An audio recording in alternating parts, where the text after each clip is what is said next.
Vanessa, is that Ruby Woo on your lips? Yin. It's Stana by Riri. Siyazela happy to Stana by Riri. It does give me some Ruby Woo vibes, though. And it does. It looks different on everyone. It becomes your ideal red, apparently, allegedly. Yeah, it's the one we got Lapana when we did. Yeah. Right? Mm-hmm. No, it's nice. You look good, man. Are you single? I am very single, my sister. So you're looking. Have you come up to find love with Natasha? Of course. But I decided to take matters into my own hands. What happened last time? Senyate, Natasha, can you do this? Natasha keeps refusing. So I just thought, you know what? My time will come. And so what have you decided to do? What have I decided to do about what? What is taking matters into your own hands? What does that mean? It's coming here on the podcast to say, you wait. First of all, right? Mm-hmm. I have a few things to get off my chest. But Tom, let me introduce the episode. I haven't even said anything yet. Okay, fine. I'm so scared. Introduce the episode. Okay. Let's do it. Welcome to Gala's Natasha. What kind of intro is that? And this is an intro of someone who is scared. Okay, let's start over. Take 2. Okay. Welcome to Gala's Guys podcast with me, Natasha. And Collie. And I sometimes go by Nat. I sometimes go by Michelle. Yes, and we've got the VIP. The shaker. The shaker. The one who tarnished finding love with Nat. You two both are responsible for the What kind of introduction is that? I did not tarnish anything. I just simply told the people the truth. People needed to know what was happening because we can't be doing ZANU-PF tendencies behind the scenes and busy stock being chowed, and then me as the self-appointed auditor of the stock. I just noticed, that things were not balancing. Right. So I said, I have seen that, there was Stoko spotted on the timeline, but the Stoko seemed to just disappear without a trace. Right. And there were no testimonies coming about, I met this one through Find Love with Nat. So I just simply decided to do a little investigation. And what did you find, sister? What I just thought to me that movie. Because people are still here without love. But guys, how many people have actually successfully on your timelines on Twitter, on Instagram, how many couples do you know that have successfully the cars went moo moo and all that? A lot. We see them. They post. It all began here, and then through who? Through Natasha? No. And I think, guys, just to give context to those who maybe don't know what's happening. So, Find Love with Nat was something that Nat kind of instigated a year or so ago.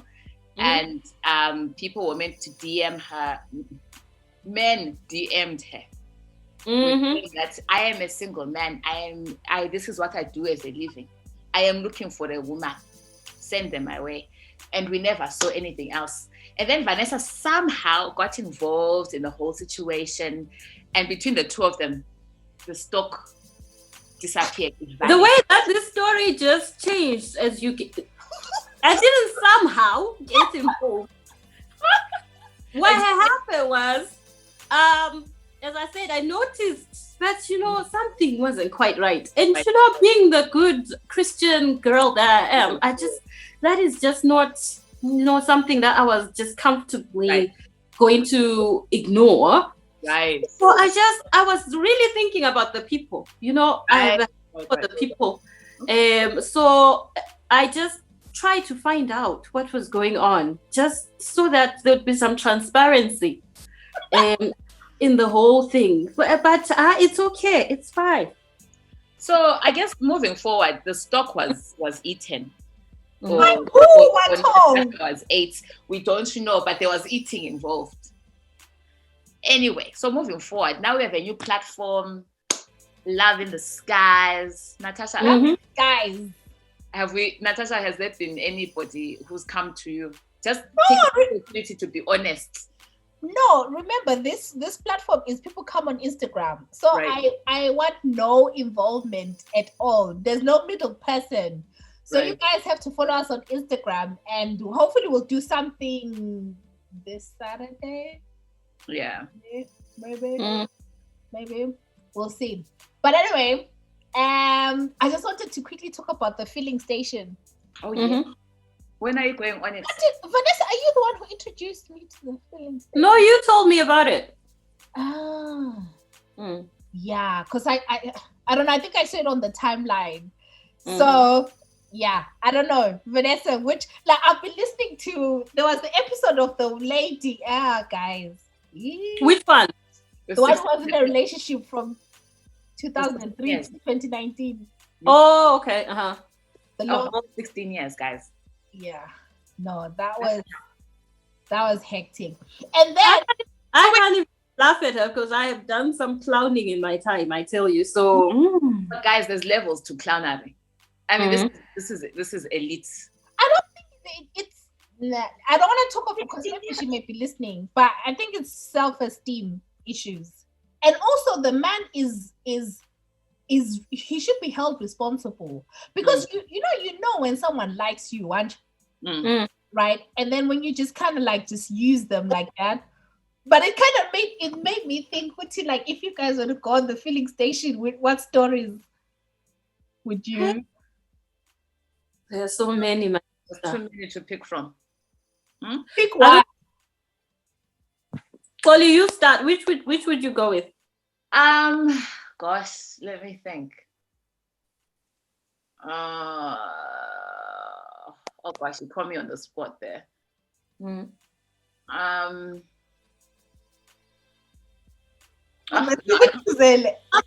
also thinking of which one, because honestly, they're all equally as bad as the other. Which one would you go for, Nat? May as well start with the juices flowing, because there's so many guys. Whoo!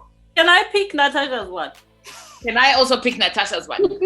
Can we both pick and then discuss? No discussion. Pick one. For you. You know my current favorite one? Wow. Current. Which one is it? The recent one. No, I'm not touching that one. That one does take the biscuits. Okay, I think for me, I would probably pick the one with the guy who said he doesn't consider himself to be married. What was that? Natasha, you know the story. Say something else. Story. Say something else that I can pinpoint. The drama with the baby mama. And all the family, everyone being involved. Oh, yeah, yeah. Polly looks blank. You don't remember this one? I'm trying to. I might be confusing it with something else. So I'm trying to. I've got the Jotem story. I've got the high risk one. Ooh, high risk. No. This one's a high risk, please. No. Okay. I mean, I think for me, the one that you talked about today is that's one. No, that one. The guy basically, right, on Instagram, right? I was doing my snooping on the gram.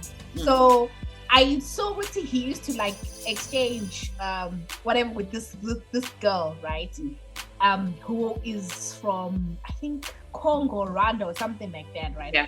So I went on her page because her page was public. So I see comments there, and then I didn't do French, guys. Right? I didn't do French.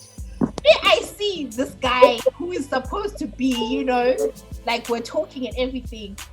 You want to jutem. Then I'm like, jutem. So I took a screenshot, sent it to him. Took a screenshot, sent it to him, right? And I was like, what's going on here? Hey, didn't the guy just gaslight me? He said, what happened? He said he meant I love it, not I love you. Even though Google saying check maybe I didn't do French, right? What does jutem mean?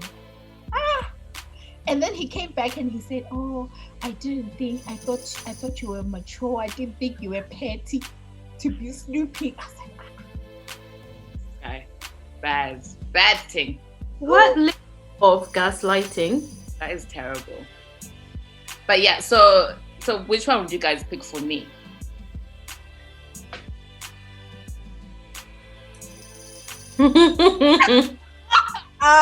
the song one. You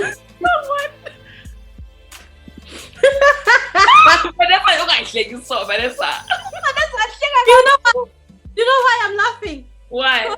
Like, abantu who listen to your podcast, but the things that these men guys, we go through the books. It's so unfair. It is. Okay. No, it's not okay, guys. We deserve better. Get our trauma, because what can we do? Yeah. We have suffered in this life. So Connie, which one would you choose? For myself? Yeah.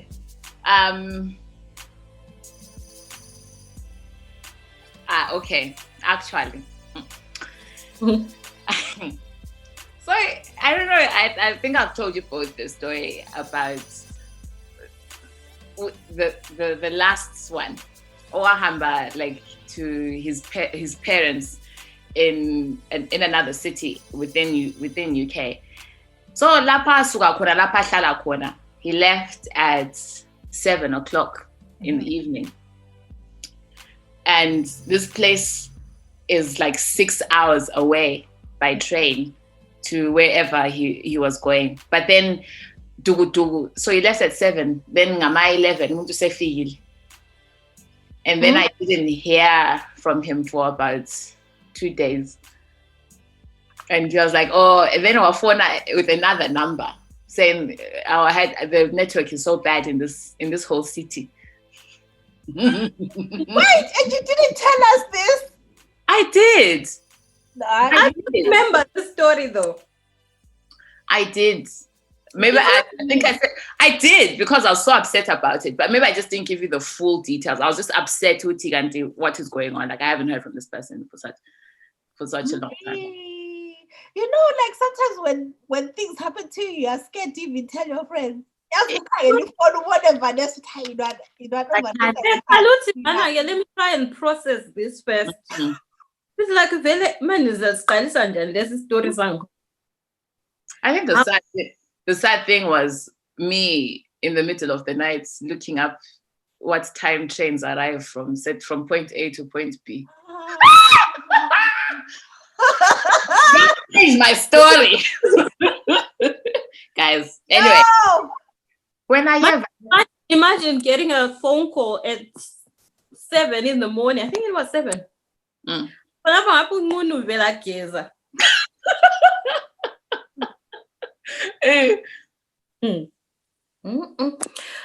Umuntu esithi, well, the phone call came, it was a Zim number. So, you know, when you get a call from a direct call, not like a WhatsApp call, a direct call from Zim, you automatically think, so when's Alele? And it's 7 a.m. in the morning. You're like, oh, something's happened. But even though I didn't recognize the number, I answered the phone because I was like, at the time my grand was still alive. I think those days, automatically, I think something's happened to Coco. And then it's like some strange voice that I've never heard, some woman shown. like, who's phoning me and speaking to me in Shona? Like, it's obviously not a family member. And then the person is like, oh, I am so and so's sister. Okay. So do you know who it is? I think so. Continue. Think of somebody that we just used to refer to letter alphabet. Okay. Yeah. Okay. That you know, and yeah. Well, I mean, continue with the story. I think I know. You know the story. I think I've told you this before. Yeah, I think so. Why do we censor these people's names? We should just put them out there. Anyway. Guys! Okay, Vanessa, finish your story and then please, because I've told you how we get back at these people, but Vanessa, our food. Okay, go on. Well, not just what God is forgiving. We shouldn't leave them up to God. So anyway, umuntu wathi mina ngusisikazi bani and mina okay kwathiwa uzibani lo wakuthetha lo mfazi 7 a.m. I'm naked coming from the shower. This is the news I get. Obviously now I have to sit down because what the F was a lot. So then the person's like, yeah, they're actually even expecting a kid and all this kind of stuff. What do I say? I'm like, no, I didn't know. This was happening. Anyway, that was just the beginning of the drama. I don't know how much time you people have on your podcast, but yeah. So what's involved like the parents and all this, like the conclusion, it was the girl. What happened was he got somebody pregnant. Then allegedly they then brought the girl to his house. She's pregnant and she says it's your baby. Then his family had to go there, kuluma labantu bankhona and all of the stuff. Then story was okay, like the kid is mine, but I don't want umfaz. Yeah. And then so his family then just went there and said, it's our baby and umfazila is umfazwe.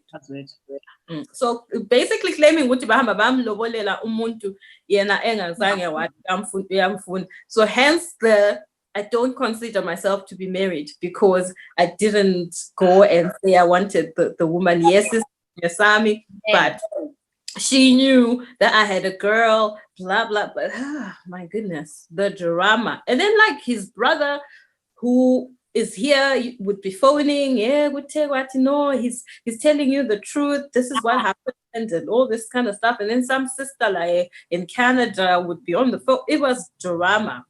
It's too much. We need reparations, guys. People owe us lots of money. That's what I keep saying. Like, and nobody, like, I'm like, listen, if some people just send me money, I'll be fine. It will be well with you. But until you send me money, because they owe us. I'll be out here wasting this katsabantu for free and just getting away with it and just moving up victim. Elite clans. I saw someone on Twitter, I think it was one of those Ask Tari things, where a man had written to say that he had cheated on his wife or something, and then he had to compensate her. I think what to tie huripa or whatever, which is like, I like this. Oh, what's the Ndebele? What would you call it in Ndebele? I have no idea. What is it? Like, it means like a fine or something. Like he had to compensate her for doing what he had done, and then he was writing to say that he doesn't know if he can trust that he's been forgiven or something like that. Like, well, at least she got something out of it. Guys, normalize men paying a security deposit at the beginning. It's a vulamlo. Somebody said less vulamlo. before you come here and say anything, £500. Exactly. As a down deposit, you get it back if you act right. Yeah, for sure. Yeah, but the deductize is making his errors along the way. Yeah. When also you are now in minus. Those are 10 people. Did you want to keep going? But anyway, guys, let's just kind of, go back a bit before all this. Yeah. Before men entered into our lives and caused trouble. Yeah. And just to think back about, think back to your fondest memories of home, like favorite places. And I think the great thing about the three of us is that we're all connected in some way through school. So I did my O's, Lovi, and then V did A's with Nat. But there's just like so much about home that, we miss. And wait for Natasha to say, you're older than me. I was hoping like you would clarify that. No, why would I do that? We're all the same age, please. Anyway, moving away from that. But yeah, so what are you guys like? What are your favorite memories from back home? Where did you go to nursery, Collie? Before we I went to a Pink and Blue, like it's on the way to airports, on the way to the airport, and the only thing I remember about nursery is, and this is the only thing, I don't remember anything else. I remember playing at one point in time, but the thing I remember is after like quote unquote school or nursery, they would take us to a city hall to be picked up by our guardians, by our parents. And we'll be sitting on our little, do you remember the school bag? The school bag, the brown one. Mm-hmm. But I think at that time, lock itself. If you sit on it, it would lock. It would lock, exactly. So we'll be sitting on those little things, waiting for our guardians to come in. We used to have a song, which, and so was going to be, Vanessa is going, when we see the parents coming, right? We just feel good because our memories were on point. You'd remember somebody's parents. But I also remember that we would be sitting looking at the traffic lights. You know those traffic lights are Selborne Hotel. I think there's traffic lights. No, not is there traffic lights there? I don't remember now. But we'll be looking at traffic lights and we'll be like, pink and blue. I'm like, and now I think back and I was like, these people, the least they could have done was teach us colors. The traffic lights are the robots for those. Oh, the traffic lights were pink and blue to you. That's what we used to say. We used to be looking at them and it would be like pink and blue. So can you imagine the money was paid and pink and blue, the colors. But yeah, but did you guys go to nursery? Oh my God. So I didn't go to nursery. Yeah, kind. Why? So I didn't. No, but actually, somebody once said that it was like, oh, I want to, like people who never went to nursery back, and they looked at me. I was like, I don't know. Because I didn't go to nursery, so maybe that's why we get on. Yeah. Oh. The ignorance connecting. Yeah. No, but the thing is, so so I didn't go to nursery, but I don't have a nursery story. So I was like, Mina, I think I've said this, like I grew up with my grandparents, so Emma plotting, right? So like outside of Bulawayo. So and so Ukoko, so when I was in, I think, grade 4, I went to Sacred Heart, so I was in boarding, right? But before that, Ukoko, I fundisa like Macheche Primary School. Okay, where's that? So Macheche Primary School is like after Esigodini. Right. Okay. Right. So it's after Esigodini, before Mawaben. So because I was, like I said, I didn't go to nursery, but Ukoko then, I started my grade 1 when I was 5, so I've always like been like a year what do you mean? Because I was a brilliant child. But anyway, no, but it was also because Ukoko, was going to school and it just kind of became hectic, like who they'll leave me with. So because Ukoko would go to Macheche for the week and then come back. So she used to go with me. But the funny thing is, at that time, I don't know, I think Ukulu didn't my grandfather, either he didn't have a car or actually Ukulu wife from Seplamshi, because Ukulu was a DO. District education officer. So he would be going his direction. So what used to happen externally is because Coco used to have to walk from our house to Gwanda Road, where she would hike to go to Escotini, Emajeje, right? So literally, because it got to a point where she couldn't be carrying me because sometimes I'd be slow and all that stuff. Baba ngihambisa ngebhara. You were in a wheelbarrow? Yes. So no way.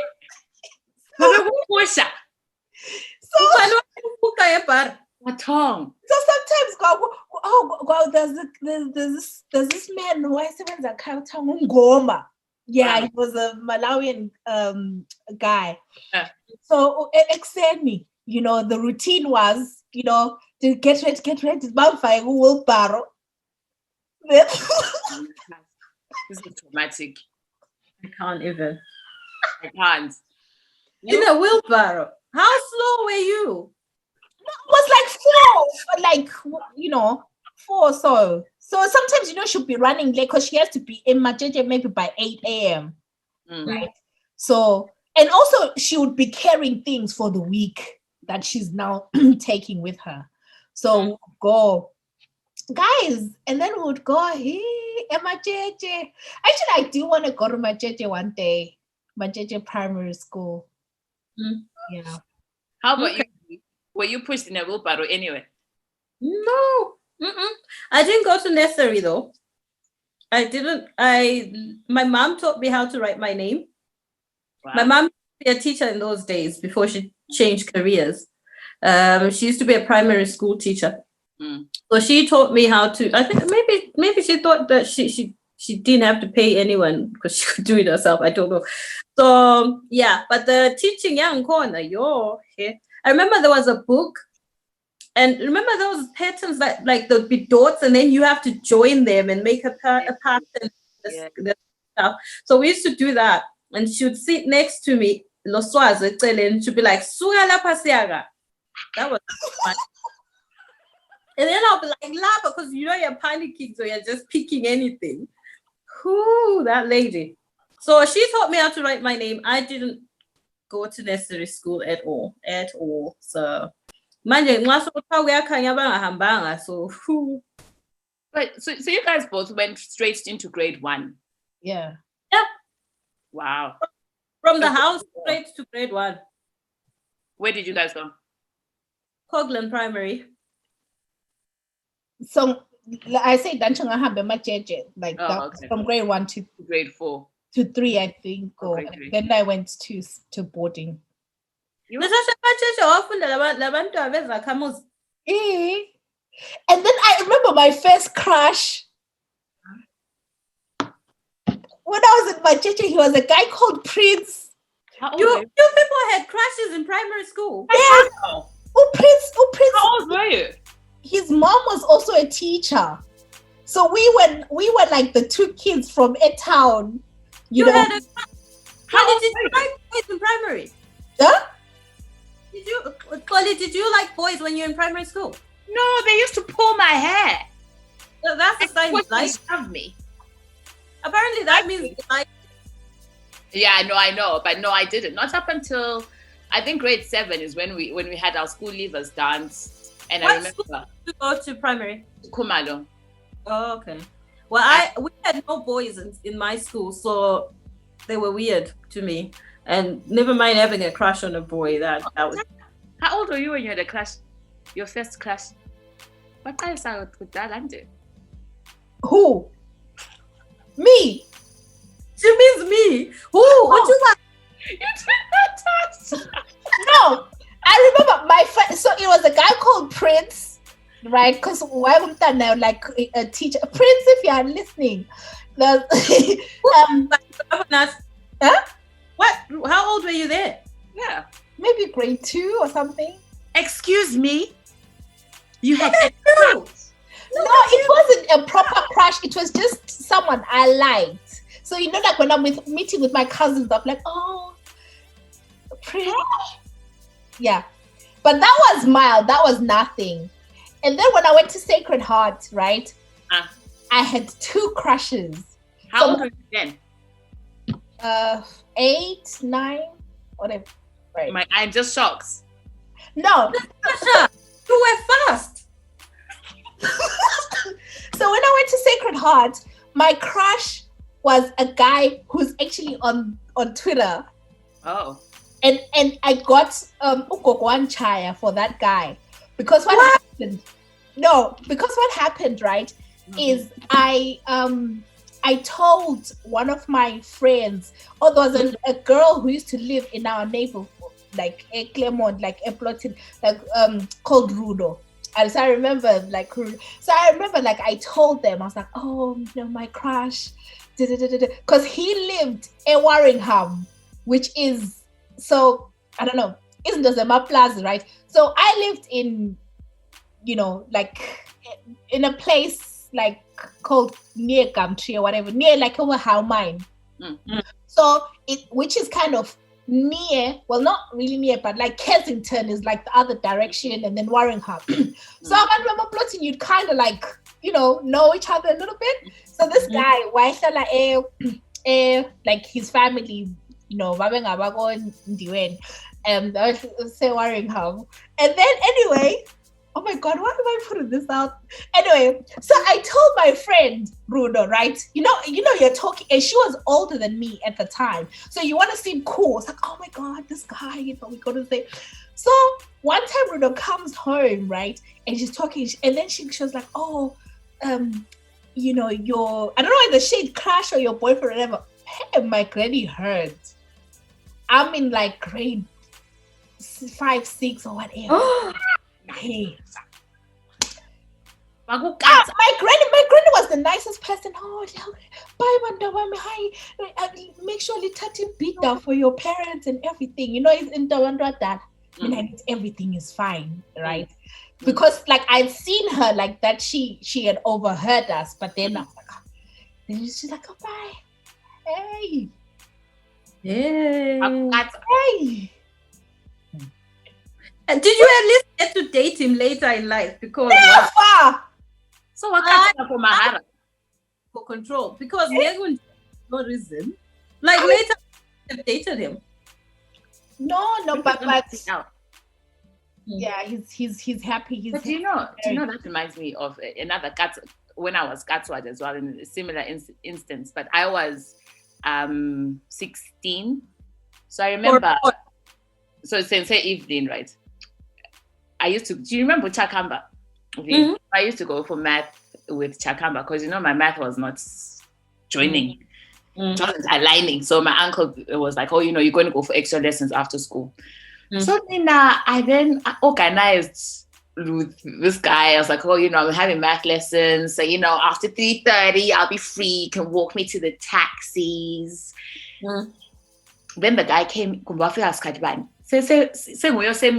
the pole, right? Okay, so he's waiting there and it's looking very suspicious. So I'm not saying and then we now, but he's already following me. Unbeknownst to me, Uchakamba is watching all this. Uchakamba then calls my uncle. The full thing. That weekend, we had visitors from Mutare who were visiting. And my uncle told me on Friday evening, uthi laba bantu bengahamba sizasala sikhuluma ngendaba yakho labafana labo babizayo to ukuthi ama-maths lessons on izabafana bebezokuthi bekupick up after the lessons. Guys, the weekend I was weak. Ngagula that weekend. I was so unwell. Because I was thinking that for 2 days. Can you imagine? And then nothing actually happened. He didn't do anything. Oh. It just self torture. It was effective. You know, it was just mad. It was just madness. But yeah, it was just like, but nothing like you, Natasha. Not at 8. No, but it's honest. Like not crushes like when you're older, but just having like just fancying someone. You know what I mean? Type thing. I mean, I've ever gotten into trouble for a boy with my mom. You've never?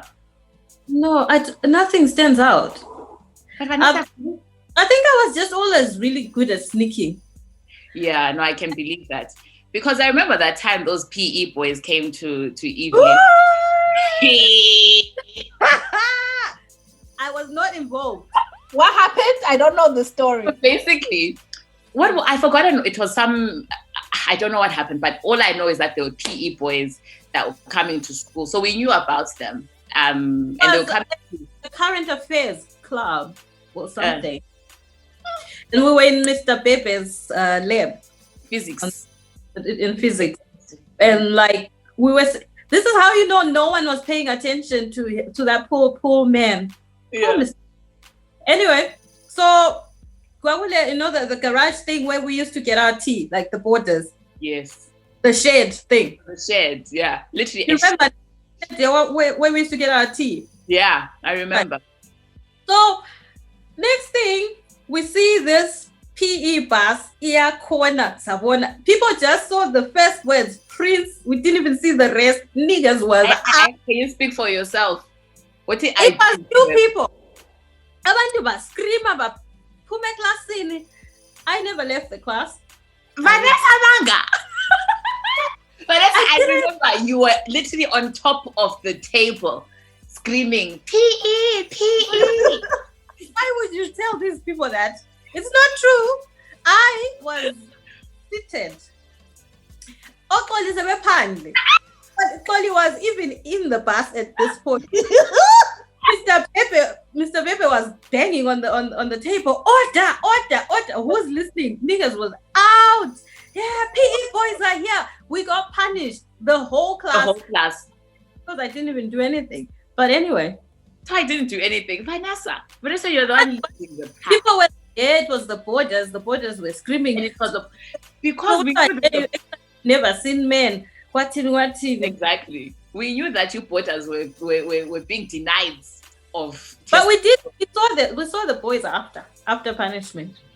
Yeah, we did. I remember in the hall there. What happened? Who figured out that's where they were there? We went. Mr. Baby tried to have us clean the toilet, but Mama Lavana had already cleaned them, so we had to clean the labs. And then after somebody then said the PE boys are in the hall, so we went to see.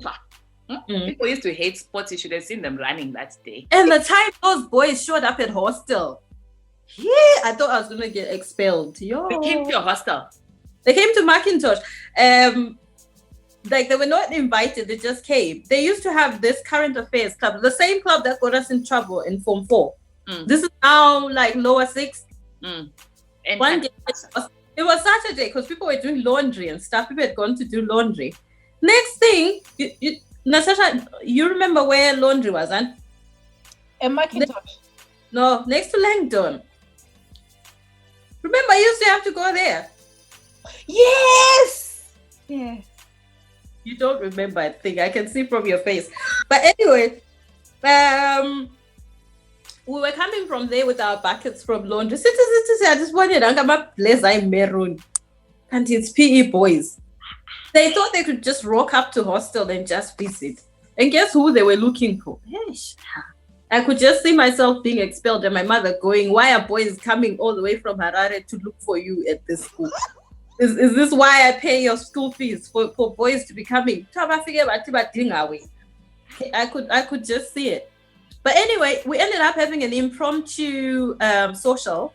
Like people from Northward and Langdon, the other borders, they were cold. And we had this trawler because that was what we were having. That afternoon, they had this trawler with us. Supri was pretty cool. Otherwise, my mother would have been cold. And but have fun. You were quite like, I remember in school because you did modeling as well, didn't you? You were, please don't start this modeling agenda. Because of me, I would carry on. I would just like everyone listening to this or watching this to know the shows, guys. Tina Sansi were there just looking up, and Vanessa was there modeling, starting her stuff. You and Natasha, I don't know why you people want to tell these people lies. I never modeled anywhere. I didn't. The only time I ever did something was in hostel in lower 6, just like a hostel thing, not like Miss Element or that thing, whatever that. You Miss Teen Queen? No. Yes. She did, Auntie Natasha. Did you not? Oh, Vanessa, guys, I think I remember one time when it was like. No, I've never. I only did a local chitlin second thing at hostel. For when we were in lower 6.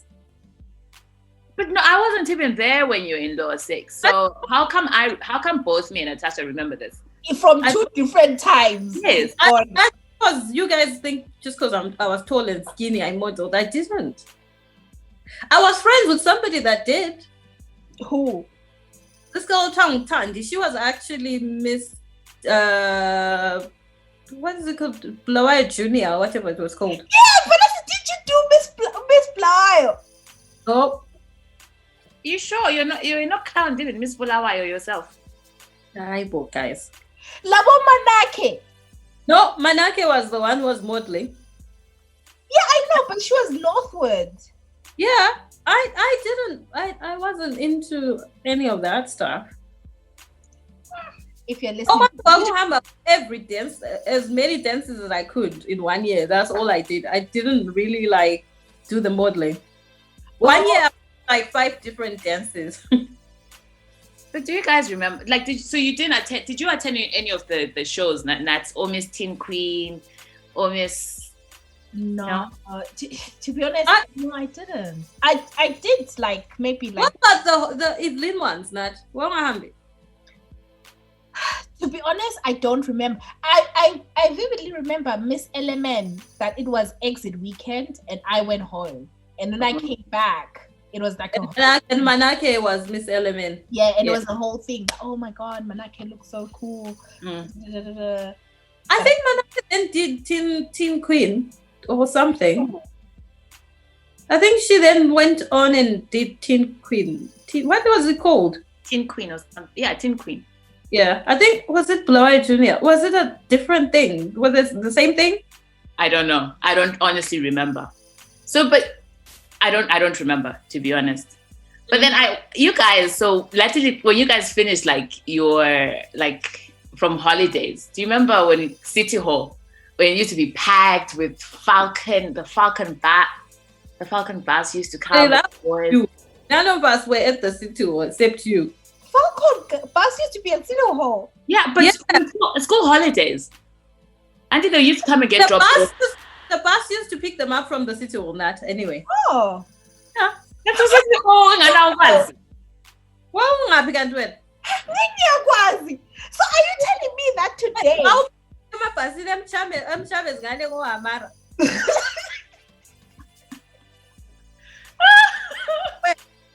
Eggs. Guys. So you guys boys were picked up from the CH. Yeah, City Hall used to be buzzing, so you people coming in and then going off to their respective homes. Yeah, I know, Tina, it's like a John Tyler, City Hall was the stop. Yeah, I think some. Where did you guys get your bus from? For what? For going to school, John Tyler people. I never went to school by bus. I used to come back home by bus, but I used to drop off. No, Uncle Peggy always. No,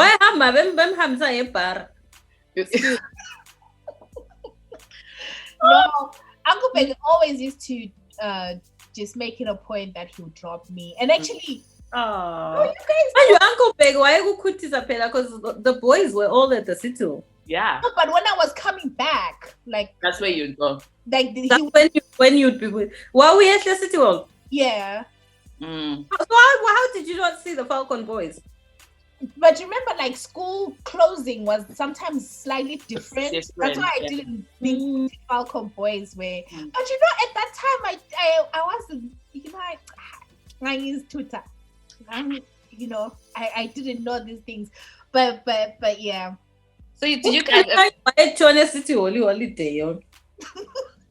So did you guys get like? I mean, I don't know. It's because it's so different. I guess if you're a board or a day scholar. Because do you remember Trish's boutique? Mm-hmm. It's on Jason Moore Street, isn't it? I think. I don't know streets, do you know? Huh? I know places. I never really know streets. Yeah. So I know places. I know how to get to a place. I don't really know the streets. Do you guys remember? Like that was like my favorite place ever. So Valentine's, the rose. That was the place. And then you'd get all those cute writing pads with the flowers and write your little boyfriend. And the singing cards. And the plastic roses. The plastic roses. I remember like in Trish's there used to be the sign, Uti, I break, I cry, you break, you buy. Oh yeah, that's true. Remember, because they had all these little trinkets made from glass or whatever it was. So, but that was like one of my favorite places. It was also quite packed. There were a lot of things in there. So you would like break something because it was a whole bunch of stuff. Yeah, and just random stuff as well. Sometimes it's like, oh, but it was just so cute. It was so cute. Where else did you guys go? Like, where did you go for your first date? Back in Zim. Flyer Center. I think like I used to hang out a lot but remember at first it was like because I been boarding from grade 4 up until form 6, but and it's only like A levels when I came to town, so it was such a shock. So literally like school holidays would be like, you know, Flower Center was like the place to go, like movies and all that stuff. Yeah. Oh my God. And then, you know, like when you wanted to have like long kissing sessions, you'd go to Elite 400. Guys, Elite 400, SH, which is now a church. Which is one's Elite 400? No, that was Kine. Or Kine 600. Kine 600 became Word of Life. Right. Which one is Elite? It was the one just next to Kine 600, but at the corner. It was the smaller one. The smaller one. They used to show like older movies. Oh, okay. I think I know what you mean. Yeah. So that's where you used to go for what, sorry? Like long kissing sessions. Guys, did you used to like kiss at the movies? We didn't know that people were going to other places so that they can extend the kissing. No, but what I'm saying is because guys, we never had like a base or whatever, right? And at that age, you know, you just like wouldn't you like kiss at the movies? Like before the lights go on, you're like I feel like every time I went to the movies in Zim, I was always stressed. Because first of all, I've been manga about where I'm going to begin with. And so the whole time I'm thinking, what if I leave this place and it's pitch black outside? And then what? I think I was just always stressed. I never really enjoyed the movies because I was so stressed. That isn't okay. Yeah, no, I had similar. Like I was never being in the city center was just stressful for me. But at that time, center with a boy.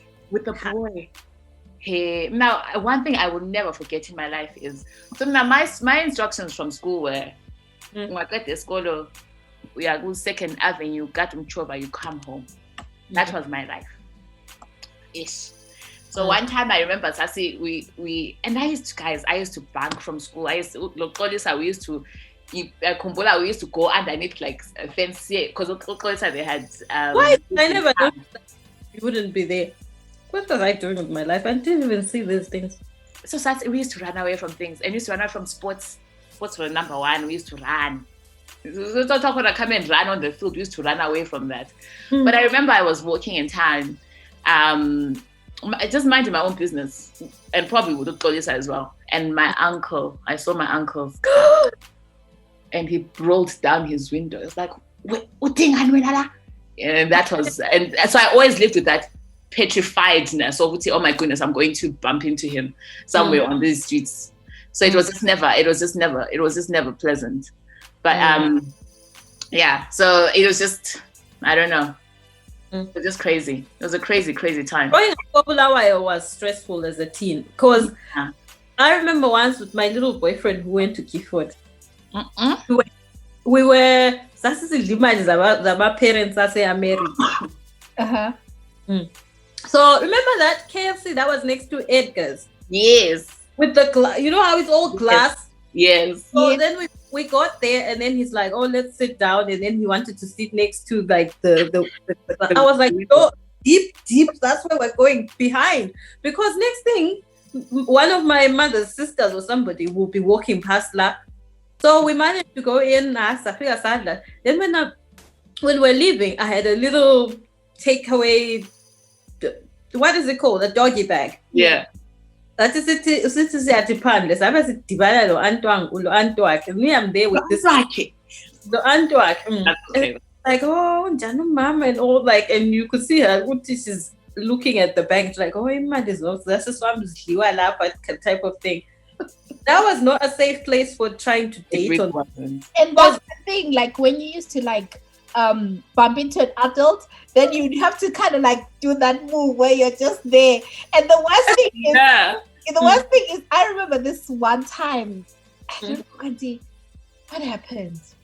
Okay, yeah. So I was meeting up with someone, and then I think he bumped into an uncle or an aunt or something like that.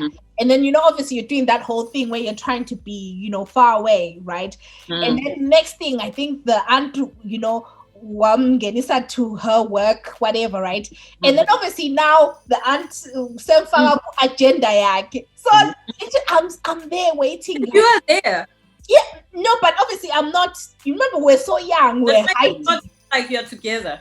Exactly. So now I'm there. I'm like, oh my God, I must have stood outside for almost like an hour because I didn't know. Then he had to quickly come back. He was like, oh, I'm so sorry. Because he obviously couldn't say no to the aunt, saying, the local and all that stuff. Oh, that was hectic. Traumatic.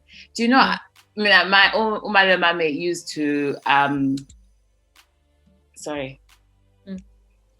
my mom used to work like OTM, right? So my mom used to work like OTM, right? And so I used to manage to get like, I used to work at TM like on holidays. So for holiday, I was working in TM with Jason Moore Street, behind the parcel counter, right? So I think on a Saturday, TM shuts at 2 or something. It shuts early. And my uncle was like, I'll pick you up. So he dropped me off, and then he's like, I'll come and pick you up. So me and my little boyfriend, who at that was Tamara's dad. So the way to my heart is food, guys. I love food. So this guy went and we had a pizza in, and bought me like the big massive pizza for lunch. He was like, oh, for your lunch was like pizza. So but then I didn't finish it. And I was thinking, let me take this phone down. I'll take it home because me and the maid can then chow it later, right? Now, stupid me, I'm not even thinking, you know what, maybe keep it the pizza from the box. But because I'm just thinking I want to go home and show the maid, pizza in the box. And then I'll say, and waiting for my uncle with this massive pizza in my hand. And I'm like, where is this pizza coming from? Because I haven't been paid. I haven't got money that he knows of. And I got pizza, and I think he had even got me flowers. So I told a bag. I don't even remember where I got that plastic bag from. And I folded that pizza in half. And then the first thing I did was shove it underneath the chair. And of course, you can smell the aroma. The aroma of the pizza. It was so awkward, man. But yeah, it was just dating in Zim was really not for the faint-hearted. I mean, I don't know how people. My uncle and aunt were like so strict. They were so strict. And then like my best friend, her mom and her dad, they lived in South Africa. Mama kona waye sebenza in my kitchen in South Africa, but she was that type of person ukuthi she kind of had seen like how abelungu bakhe that she was working for, how they handled these dating things. So she did the same with her daughter, who was my best friend. So she was allowed, I remember she was dating my cousin at the time. Oh, really? Yeah. How old are you guys? My cousin was allowed to go to their house. So me, I think that day, visa somewhere, the village people were busy. They were like, this one must die today. So my mom, I think she was having a go at my sister. My sister was the one who would get caught. I think one time her little boyfriend wrote a letter and posted it to the house. My mother opened the letter and she made her read it. It was traumatic. Because she made me sit there also. As a witness. Now it was traumatic. So I think it was after that incident, not the same day, because obviously like I'm constantly trying to die. But I think that day maybe I thought she was in a good mood or whatever. I don't know what I was thinking. And my mom was going on about something. I think someone had phoned the house phone. And then when she had answered, the person had hung up, and that used to really annoy her. Like if that happens, she'd be like, "Lihamba litshela abantu lisithi nasi number yami unefoni wena," and all this. So like, here's my number.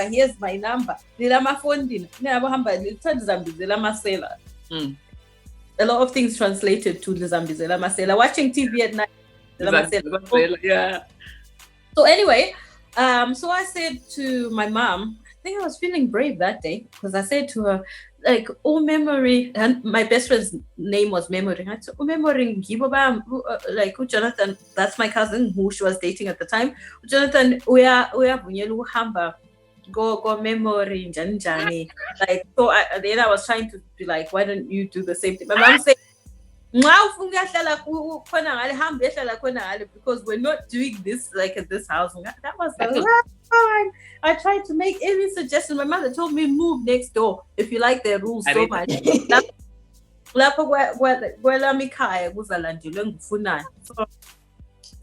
were left with no choice but to sneak around and date around sneakily. Yeah. And you just prayed that whoever you were with would cooperate and not try and get you guys caught. One time this guy I was dating turned up. Luckily I spotted him before he actually arrived. I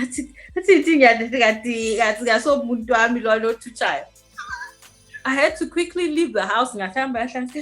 He's like, oh, I came to give you this. He had written me a letter that he wanted me to have. Like, how can you come to my house? I would be dead. You'd have no girlfriend because I'd be dead. It'd be dead. But that was the day that he sang that Joe Thomas song, No One Else Comes Close. He sang it for you. Yeah? He sang it for you. He did. He sang it. Yeah, guys. So, guys, if you had to pick a place, right, between, so not a place, but to pick between Eskimo Hut or Creamy Inn ice cream, where would you? Which one would you go for? Eskimo Hut. Right? Yeah. They had the best ice cream, man. Yeah. They literally had the best. Creamy Inn was, I remember the Liana, which had, what are you, Imamba or something. Do you guys remember that? No, what did that look like? I think it had like, I think it was the blue mamba, I want to say. I might be, or a green, or there was a green one and there was a blue one. It might be green. Okay. This is just showing just how much I love food. Because the main things I remember about home is where food is concerned. The chips from Royal Sunflower. Those were amazing chips. But talking about, did you guys know this place called, it was called Yanis? It was the bell? That rings a bell, yeah. Yeah, Hope. Do you remember Hopley's? And there was a Hopley's the shop, the supermarket. Yeah, Hopley's the supermarket. Next to it, Gwagule take out like a chip shop. I think it was called Yanis. The Yanis. I always remember it because like that was kind of like our family place. Like even the owners like knew my grandparents. And I think, Kanti, when did not the last time I went to Zim, but like 2016 16 or something, like not too long ago. Like the owner was still there, and she kept saying to us, oh, you know what, because if you guys had money, I'd want you to buy it, because I think they were also trying to leave Zim, because she was like, oh, I remember you. Yeah, they had like good food. What sort of, was it a takeaway? Oh, it's like chips, Russian sausage, and all that stuff, samosas, right, and stuff. It rings a bell, but I don't. I don't know if I've even been in there. But the name rings a bell. Yeah, no, same. So, what did you guys do, like for family treats? Like, so you went to Yanis. Did you go anywhere else? Like, if I say, do you remember when I tweeted? What's in? Vanessa, do you remember? When you try to make I innocently go out there going to the Rainbow Hotel for meals. Okay. No, we didn't. We went at that level. No. I just tweeted it like we would all relate. We were all like, no. And this was a thread where people were talking about like things like going to a trade fair and stuff. There comes Natasha. Hey, Sunday breakfast at the Rainbow. What? No, Uncle Peggy used to we used to go a Rainbow for their breakfast. Did you go to Lilali Hambalan? Breakfast was at home. Breakfast. No, Uncle Peggy used to treat us. It was, yeah. Yeah. Do you guys remember that restaurant? I think it's Debonnaise. No, not Debonnaise. Or Déjeuner or something.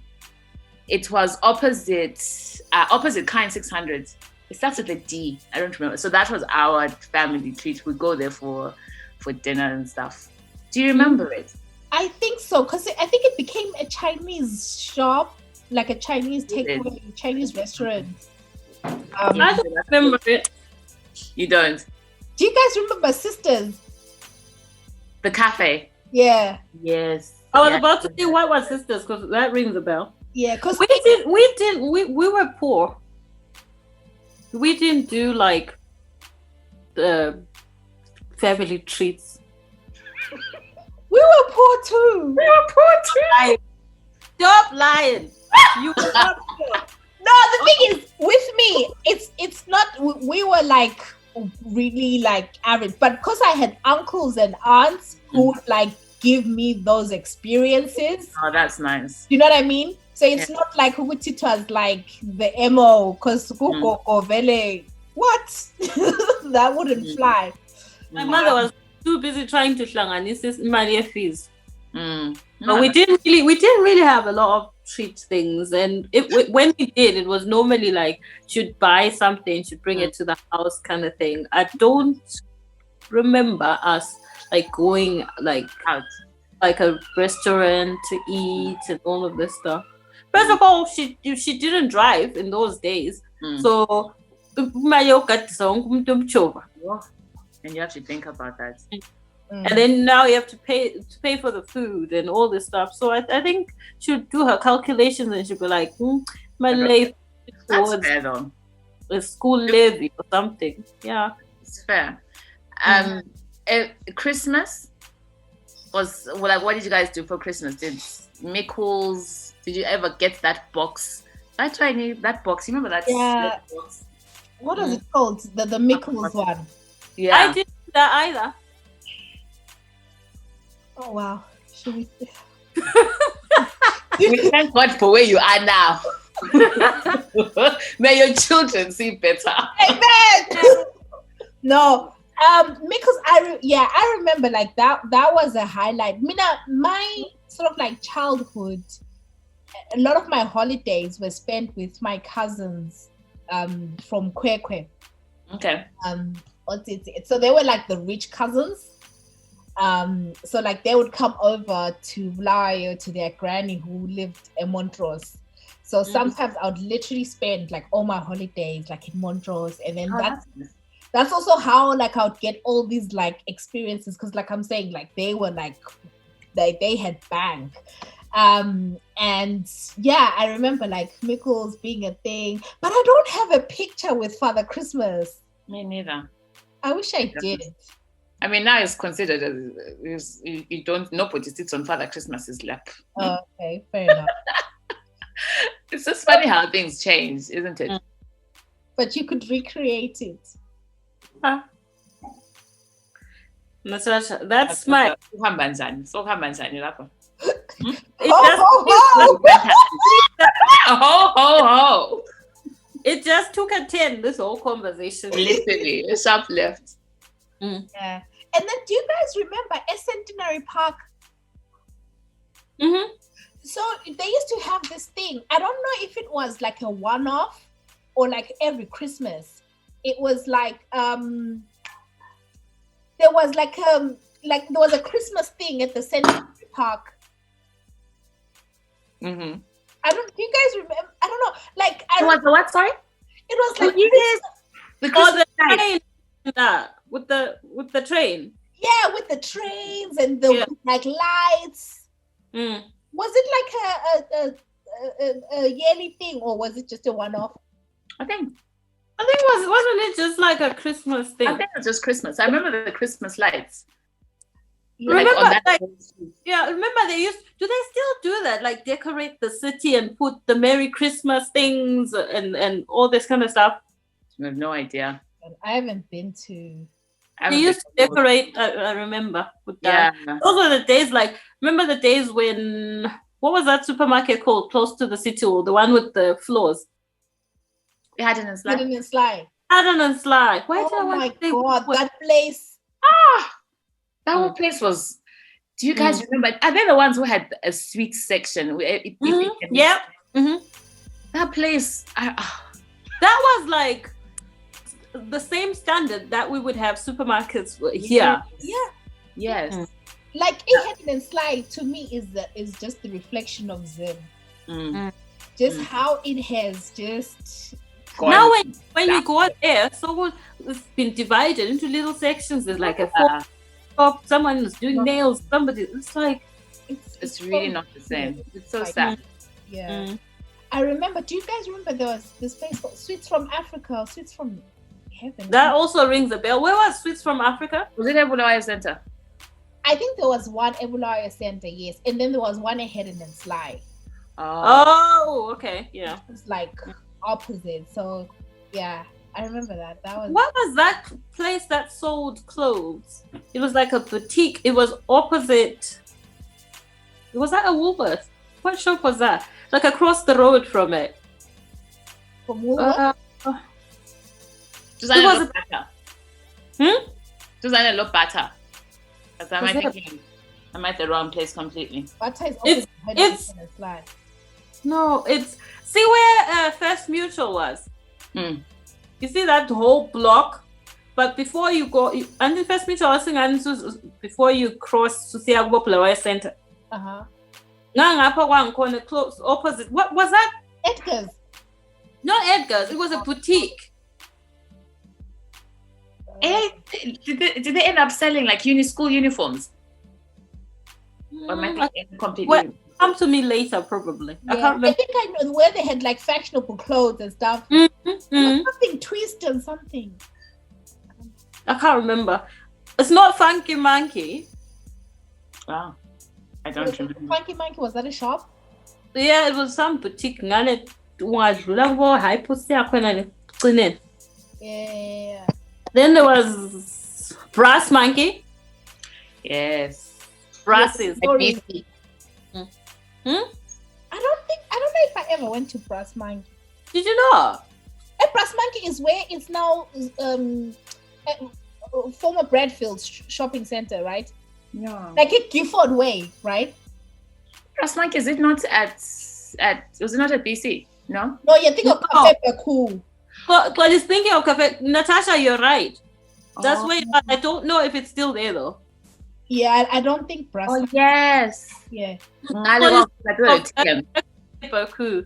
Yeah, I've been thinking of Cafe Baku the whole time, to be honest. Remember that time we were in Zimkole and we tried to go find a motive in Gobulawa and we called Ozzy and everything. Also, some place 20.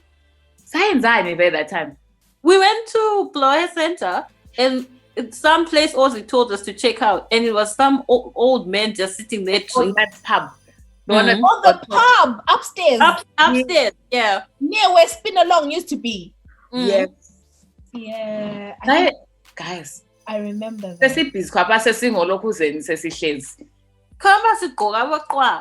Well, where do people go now out in Vulai? I remember when we were watching Being Braden, that's where we were seeing places. Oh, yes. Do you know Braden should come back with, because that's what we didn't know what was that place upstairs which had like the rooftop thingy. The rooftop place. Was that at the gallery? No, it wasn't the gallery. It was Vulai or something. It was I see that in my head. I didn't even know that place existed. Yeah. Me neither, to be honest. Me neither. So that's we saw things. And then where else were people going? There's some place that people were going. Smokehouse or whatever it's called. Oh, Is yeah. Yeah. Where's Smokehouse? I'm going. I have no idea. No idea. And that is it Horizons? Oh my God. I've got a story. Is that a club? Is that a club? Yeah. You have a story, Natasha? No, it's not a proper story. You used to go clubbing in Zim. No, I never went clubbing in Zim. Not Visions, not... And Fuse the club. Yeah. Where was that? Fuse was Parkade Center, right? I have no idea. Yeah. I don't. I just know the names of these things. Same. Yeah. Where was Fuse? I have think no it was idea. And Vision. Yeah, where was that? Visions was... almost to see a Gifford. Yeah. Okay. Like that way. In Harare, people used to talk about 20 circus. Yes. Oh. Kwakufiwa phela ngale. And that's why. So I used to go sometimes to Harare on holiday to visit cousins, and so again these guys. So I went from a very strict home to going to places like Harare where they were very free. There was and they like go to like, and that was my first clubbing experience in Harare. We went to circus, and I tell you, I was just mesmerized because automatically you're coming from Bulawayo and there's this perception that Harare guys are cute. So there's smoke coming everywhere. There's all these cute guys. Oh my God. But yeah, no, that was my only. How old were you then when your first clubbing experience? I was probably like I was 16. Oh wow, really? Yeah. I didn't go to a club until I came to the UK. Me too. I never went. You guys never snuck out. I never did. I never did. No? Like I was just such a I never ever did. But to be fair, I mean, I remember when I finished my exams 2 weeks after, then it was to the UK. So I think if I had stayed, a little bit, I would have at least enjoyed kind of being a semi-adult. Yeah. But I never did. Then I came here and my mom, my aunts are here. I was I honestly, maybe when I started working, I probably was 20 something when I first stepped foot in a club. Serious? Properly. Yeah. Was it one of those African ones or the mainstream ones? Mainstream, after work, a work thing type thing. In the UK, you go and then it becomes a club downstairs type thing. But no, what were the Glasgow ones that we used to go to? After uni. Garage. Is that a thing? Garage. Yes. Yeah. But even then, I think you and I, we never really clubbed that much because we weren't really regular. We were really into church. We've been doing praise and worship. Yeah, and we need to have a church episode one day. We definitely need to. Let's touch on it now, because this is probably the third time he's on, and we always say, "Oh, we need to have one." Yeah, that's true. Yeah, I think we well, speaking for myself, I feel like I wasn't wrong to want to go to church. But I think I kind of just went too far in that one direction and just forgot to still be able to have fun and still live my life and get to experience a lot more stuff. And I feel like the people, the elders in the church did us a disservice by not telling us these things. That, look, you're in the church, yes, it's good, it's a good thing to be in the church, but also make sure that you're still living your life outside and still, you have like a balance to these things. I agree. Not all the time, but remember we used to do Bible study, church service, then on the Saturday we would be doing praise and worship practice and all this stuff. Like, when do you go out and just be, you know? I think that's the problem. Yeah, no, I agree as well, like 100%. I think looking back in retrospect, I think church probably saved me from a lot of things because I was fully into it. I was really like into it. That was my all. And just like you're saying, V, it was from the Bible studies on a Tuesday to the prayer meetings on a Friday, practice on and remember, we were even recording music. Yeah, we did. Remember our CD that we have. We were proper, just all about church. That's all we did. And the few times we did things that were not churchy, those are the times when we would come to London. Remember? The place of sin. The place of sin. We used to get the bus. The mega bus. The night bus. Yeah. And then come to London for, like, remember that time we came to a show? Some modeling show. I don't remember. That's probably the same time when we at that pick and mix place and you were eating the sweets and the lady asked at the I knew this story would just end up being me. What happened? The story. I'll tell you the story. We were on our way to London. Her version of the story. The bus had a stopover somewhere, some service station, and there was pick and mix sweets there. And you take the bag and you put your sweets in there. Omuyu Sisi, who remained nameless, called Vanessa, was there putting sweets in the bag, putting some sweets in her mouth, a taster, to see which one she wanted to. Please ask her where she was when I was doing all this. She was actually your buzz called lie. She was there. And then we get to the till. Very strict white ladies, like. And what about the ones that you've been eating? She watched us the whole time while we were eating the sweets, and she let us eat them.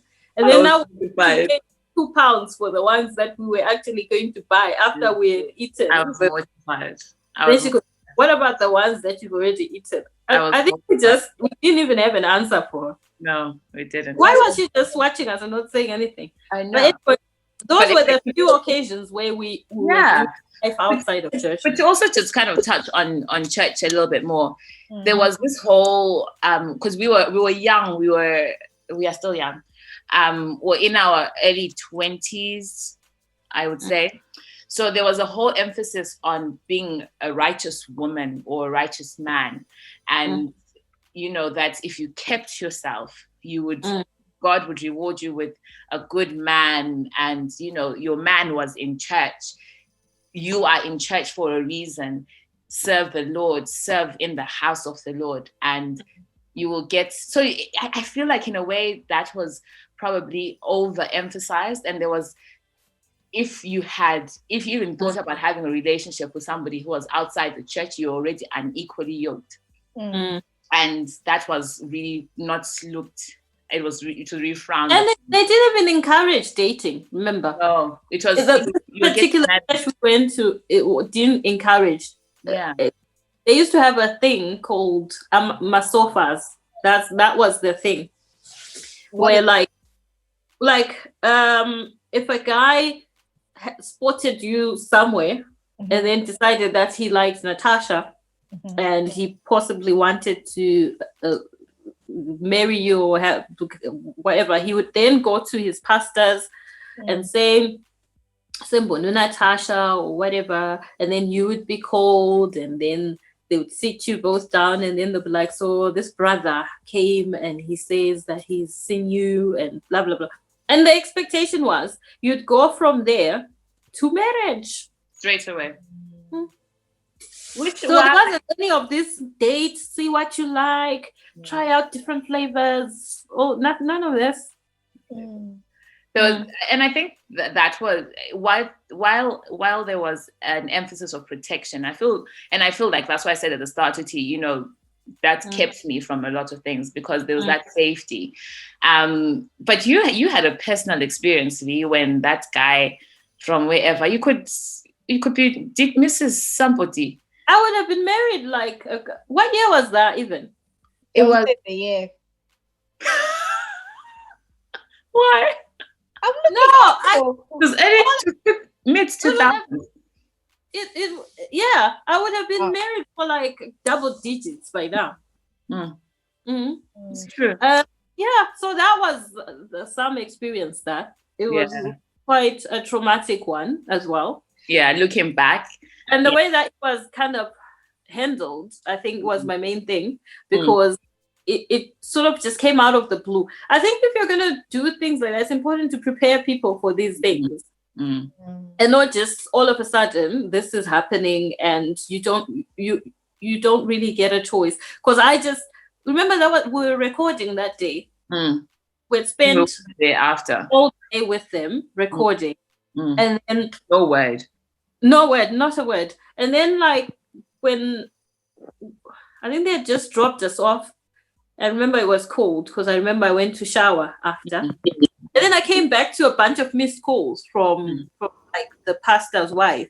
I'm like, why is she phoning me? Did I forget something in their car or something? Because they had dropped us off.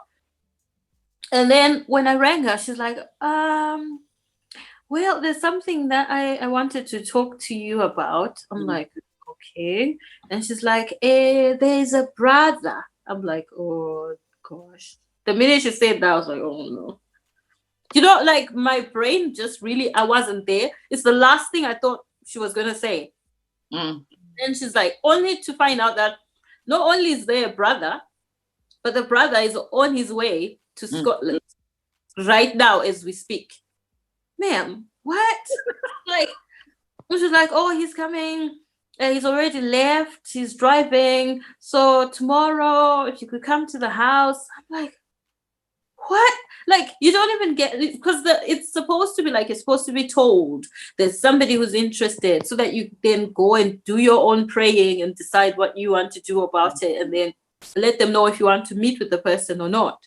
Not the guy is on his way right now. He has left. So then the next day, I think we got off the phone. Then she then asked, Lokuzen, remember Snigu? Nikki. We used to call her. So she then asked Snigu to phone me to tell me. So she then phones me with this weird, it was a strange phone call. She's like, oh, you see that skirt that you were wearing at church on Sunday? I'm like, yes. She's like, oh, can you wear that tomorrow? I'm like, why?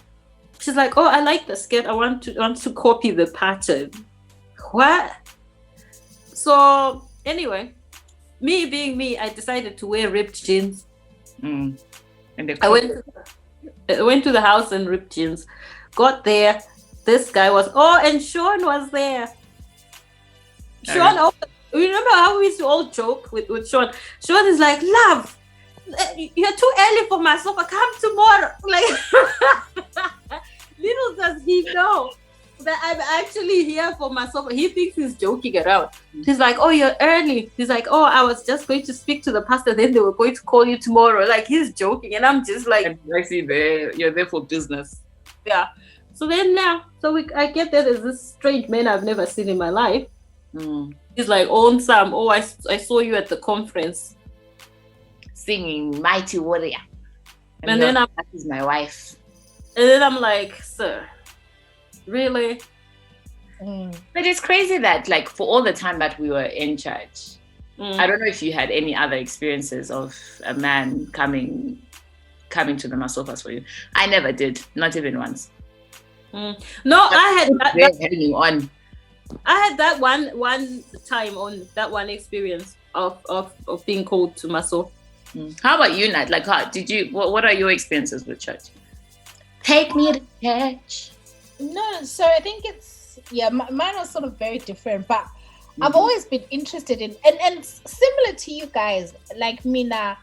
When I came, like I gave my life to Christ when I was 19, and like I remember that feeling, when you're just you're on fire for God, like zeal for God, and like I used to go to church like maybe 3 times a week. Like I would be there Wednesday and whatever, and then obviously church is for people who are 50. Those are the ones who should be going to church 3 times.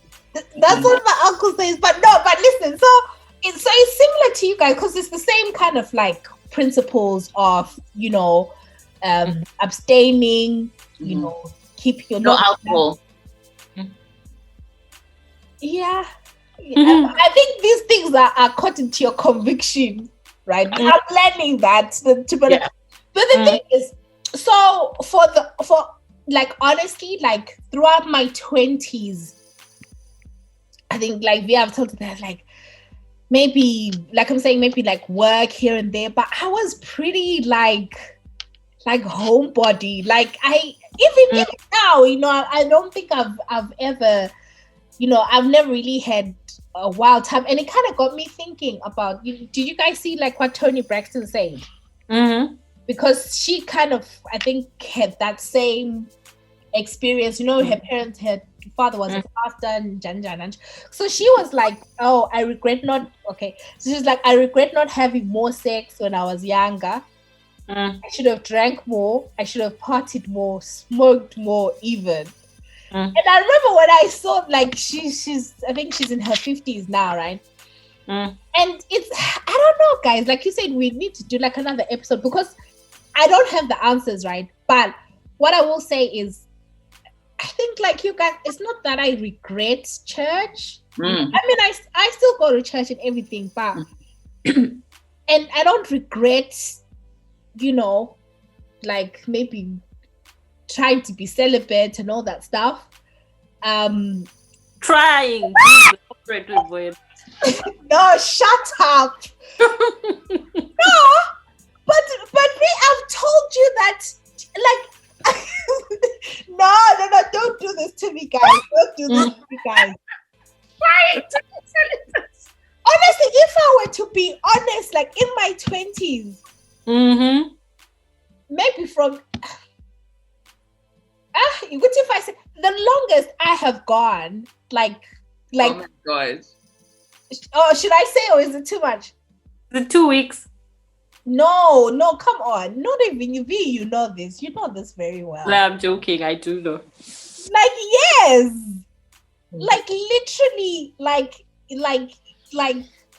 so the prime of my, like, I was, and it's because, but I look back and I'm like, it's not that I don't regret it, but, And I'm saying, I hear you. Yeah, I don't, and then like I remember, like I think I've shared this with you, V. Like I used to get, oh my God, like I don't know whether it was a mistake when I now used to tell people that, oh, I'm celibate. This is what. Oh. Remember that man who told me, "Why are you wasting your life?" Yeah. I remember that. He honestly was baffled. What? Why? Yeah. Why are you wasting your life? Yeah. I had the one. Remember the guy I told you cried? Not cry. Yeah, cried. Do you remember? Why was he crying? Because it was so good. Because you were celibate. No, when I said something happened, then he cried. Oh. Okay. Oh. You remember, right? Yeah. So he was like, what a waste. No, he literally was dumbfounded. He was like, wait. he was like, with all this talent. No, he said, have you? He was like, but you've done it before. I said, and that's where you lose them. Where they're like, so. Yes. You're not a virgin, but you just don't want to do it. Just like, so why do you can't undo it? I was like, I just want like. So basically, this man was so shocked. Like he was like, "Are you okay? Are you serious? Like, are you okay?" Yeah, no. He was like, they completely just like, wow. He was like, why are you? He was like, why are you punishing yourself? Why is denial with that? Yeah, and I was like, no, like I want to feel, it makes me feel right. I feel, my prayer life is better when I feel like I don't have when you're whole, and everything. And he couldn't understand it, and he was like, oh, but you're telling me in the past you let some other nigga hit, but me not. Now you're here with your morals. So all of a sudden you have acquired morals along the way, and you're just lack of conscious. So that was one, and then another one was because I went through a period when I was really like and now I was probably late 20s, 30 or whatever, right? Like like the one we were talking about at the beginning. The Jutem. He literally was like, oh, you know what, your he was like, oh, you know what, the type of relationship you're presenting to me is is not something I want. And then the worst thing is you're like, okay, fine, maybe let me find someone who shares the faith. The church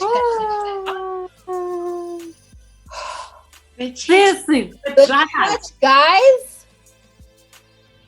That's the way you are signing up now for peak clowning. That academy, that is the highest qualification. Yeah, and that's the thing. So it's kind of like you're like, oh, okay, maybe this is the decision that I made, not to. And I do think, to be honest, that sometimes, and I know it sounds old school, I do think, anyway, for me personally, because like I can't compartmentalize. I do think it protects me from heartbreak, because whatever, right? But then at the same time, no, wait, but you didn't say anything. How does it protect you from heartbreak? By not engaging in sexual activities. Yeah, because now my heart. Yeah, I can't separate my emotions from my body. I can't do like you know how people can do one night stands and all that. I could never be able to detach from my body like that. Yeah, and I think there's something about Swuti from us. I don't know if it's our generation, because there's a lot of shame as well that's associated with women who do that. In my head, it's like, I almost feel like we're not allowed to be free. And I don't know I don't know if it's from society or whether it's through church or whatever it is.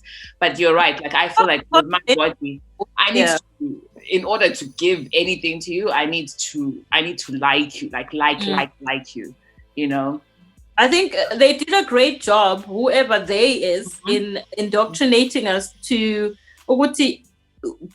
just being that kind of person who can freely give your body is somehow translates to you being some kind of a biscuit.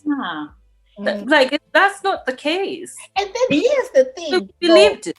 That's the same thing. With the church thing, like again, we probably need another episode, because he might gripe, and I don't have the numbers, the data, whatever.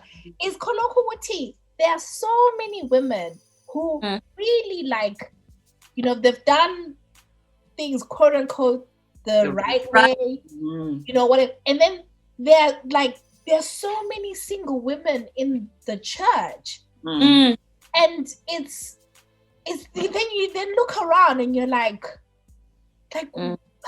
I don't know. It's not just the church, but then I kind of feel like maybe there's just something about being sheltered. But then again, I'm not to that point where I'm just like, oh, forget all those values and precepts and everything that we were taught. But you look back and you're like, there are genuinely, older women in the church who've been there, who've been faithful. They have not been out here in the streets. And it's kind of like, you're like, okay. Yeah, it's true. And I don't know what the solution to that is. And the problem is, you get to a point where, like, I was talking to someone, my cousin, and like, you get to the point where, like, you hear guys talking about, sometimes we say, oh, but when you get to this, you guys are out here, just playing the streets, but when you get to a certain age, you're going to be regretting. And then by the time literally you go over 28 or 30, they're already looking at you like, oh, and then it comes with assumptions that, oh, you've been just out here, just like serving the WAP. And it's like, but that's actually not the case for like a lot of people. But then you're just lumped in with it. And then that shame of singleness as well that comes with it, to be like, oh, is it like, what is it that you did or something, or is it because you've just been all over the place? And sometimes it's like, no, like, I have been doing nothing. I hate that it's always down to the woman. Someone said to me the other day, or showed me like a meme of it was something along the lines of, the reason why there's so many single women is that they don't want good men. I was like, what? Who comes up with this thing? I know, I'm like, that's such bullshit, because there's a lot of single women because they aren't, it's not just about a good man. A good man to me is a different to a good man to what you want, Nat, to what you want, Vanessa. But yet, for some reason, it's always the woman's fault. Everywhere you go, whether it's through church, whether it's through society, it's always pinned down to the woman. To what have you done? What are you not doing in order to get a man? Or, or you're not praying hard. And I think that was what my other gripe with church was that, it would be so many, it would be on other people's prayer points. So we need to pray for you to have a successful relationship, or that will lead into marriage, or whatever it was. But it's like, okay, but what about just praying that I meet the person who I can, build something with? But it's always down to you as a woman that there's something that you are not doing enough. You're not praying enough. You're not fasting enough. Are you fasting? You need to up that game, or or whatever it is. And I think another thing, as a single woman as well, like through church, like I remember when we were, the comments that you'd hear is that, oh, whoever comes at the masofas, that's the person you should go for, because you have a child. Many people don't want to have someone with a child and all that business. So again, it's down to me, it's like, I have done something wrong here, and this is the reason why I am the way I am single. And I just think it's just so, it's awful. It's wrong. Yeah. It's definitely quite, it's a lot that we could be here all day just discussing that it has had on our love lives. I think Natasha and I have talked about this quite at length on several occasions, but we're still no closer to any type of resolution. But I think that the answer is probably to don't stop going to church. If that church is for you, just keep going, but also be mindful to keep living your life and have a life outside of church, have friends outside of church, and that's how you expand your circle and meet other people and all this kind of stuff. And I don't really think that the church should be policing who you end up marrying, and this thing of unequally yoked and all this kind of stuff. Like, if that's the person that you love and you want to be with, then marry them. It doesn't matter that they're not at your church. So. Yeah, no, I agree. I think there's something about the values that come from church, which I appreciate. You know, there is that whole, okay, I don't know what there is. There's values that I think are necessary in raising children, in all this stuff. But I feel and I'll speak personally for myself, because I don't want to I know there's staunch Christians out there, and I'm not for one advocating that you follow my path, but I think you do what you feel is right, and you do what you feel is right for you and your Christianhood. But for me personally, I feel it's that whole absolutism for everything that, you know, it can shut so many people out, you know, from having, and like you said, about the whole unequally yoked business. Yes, I would be very hesitant in getting into a relationship with somebody who was a Buddhist or a Muslim, because I feel like already like my values and that person's values might clash. That being said, I know a Christian and a Muslim who are happily married. I think the guy is kind of moving over to being a Christian, and that works for them. So, you know, different strokes for different folks. But for me, it's about that absolutism, you know, and there needs to be a balance. There needs to be a balance to say that, well, you know what, I want my kids to kind of grow up in such an environment. And you can do that in church, and you can do it out of church, because you don't necessarily, in order to have good kids, doesn't mean that you have to be in church. I don't think that, because it's down to you as an individual. And even as a young woman, as a growing adult, you don't need to be in church to be a good woman. You can be out of church and live your life and do things and still be a good person. More of your character as a person rather than... Yes. What about the celibacy thing, Natasha? Like, given everything that, you know, all the guys you've dated in the past and how they felt about it, is it something that moving forward into your next relationship, would you want to remain celibate, or would you Can I answer? Can I answer for you, sister? I'm kidding. Well, No, I'm kidding. What are your thoughts, Nat? No, so going back to the culture thing that you were saying. Hey, did you see I tried to go and swear? We are not we still want to know the answer. What is that scripture that says Wuti Kona Kona? There's a scripture that says Wuti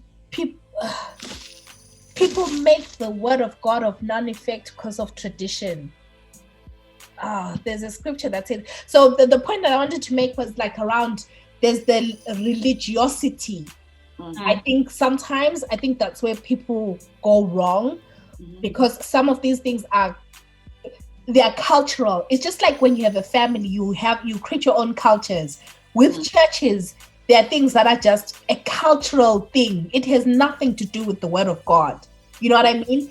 And then actually, like those things, I think sometimes, like I think that's where we can not that we can go wrong, but that's where, like, then, you know, you can't date other people because, you know, you're already looking for somebody who subscribes to this niche cultural thing.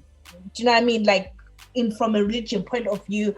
And that's how I was saying, some things about conviction. So, like, even like, you know, don't do this or don't do that. It's like, do you understand why you shouldn't do it?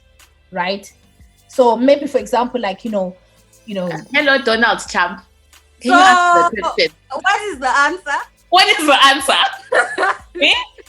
Don't Biden us. I'm listening to Nats, the politician, just going on. It's going on and on. Like, hello. And so, what is the conclusion of the matter? If to be honest, I cannot answer a hypothetical. So I would need to be in a relationship to evaluate them. So if I brought a man and said, Natasha, this man, he's everything you wanted, everything, absolutely everything. And the guy did not want to be celibate. What would happen there? Like I said, you know, I would have to take it on a case by case basis. Okay. Anyway, we all know what would happen, but never mind. What would happen? When Vanessa, how do you feel about that subject? About celibacy?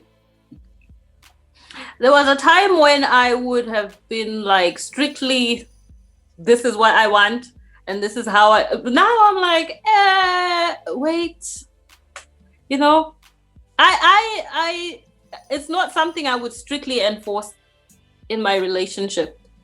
Okay. That's what you say. we are open to off panting. Is that what you're saying? No. I mean, I could if I met somebody that was celibate, which doesn't happen often that you do meet a man who is celibate. But if I were to meet somebody and they said to me they were celibate, I would be okay with it. See, so I would too. Okay. So like I would too. Like I think I would be happy with that. Yeah. If I met a guy and he said I'm celibate, I would be okay with it.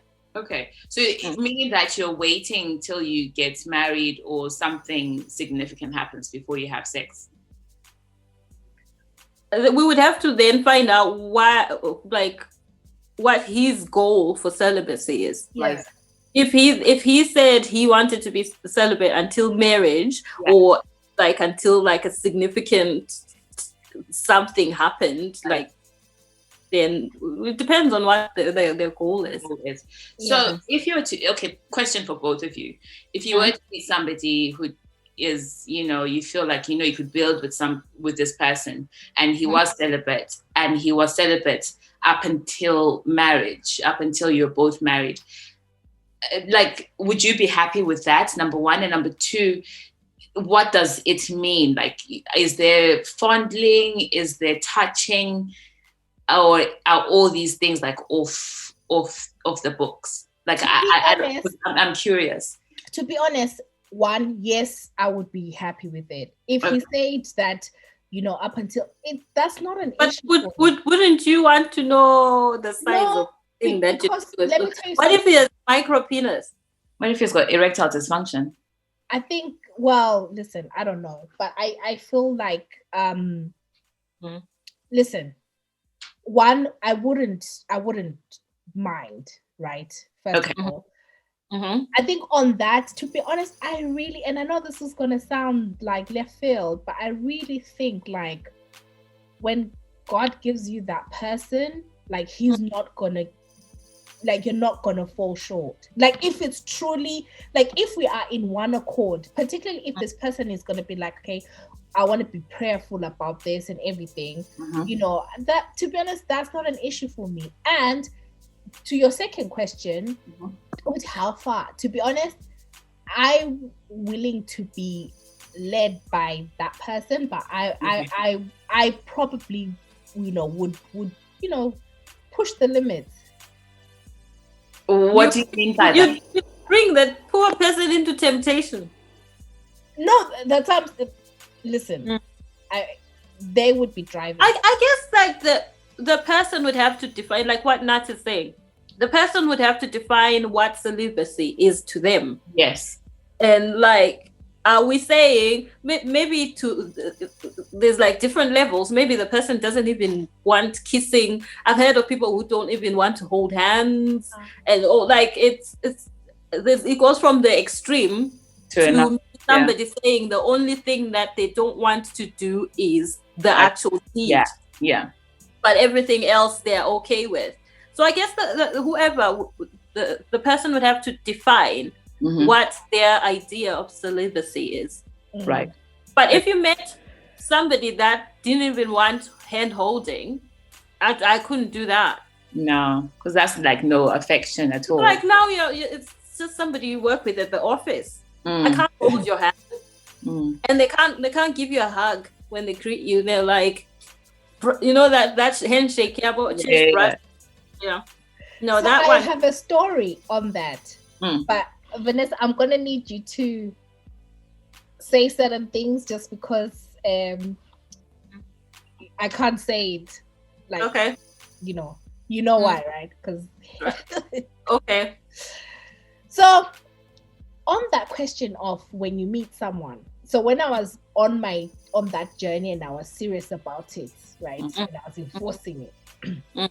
There's one person that I met who, like, I was up front. I was like, okay, I don't want to, whatever, right?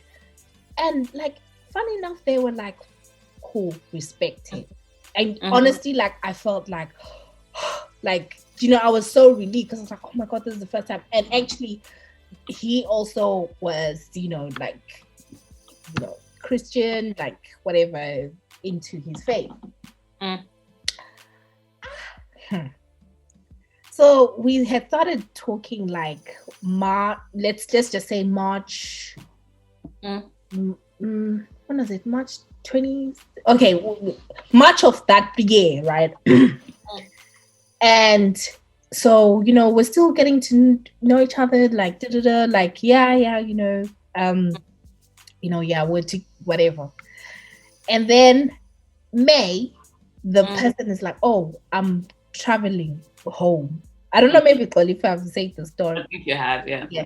So the person said, what? I'm traveling home. So me being, the good, Proverbs 31, like whatever, right?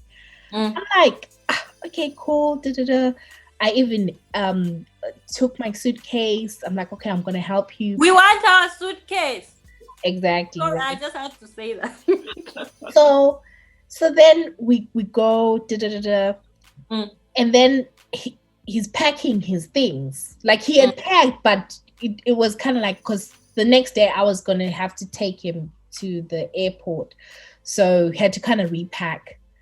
So as he opens his stuff, then what do I find? Vanessa, you have to say it because I can't say it. Did you hear that one? Yeah. So I'm like, he sees it. I see people I would like to fight. Yeah. He sees it. I see it. And I'm like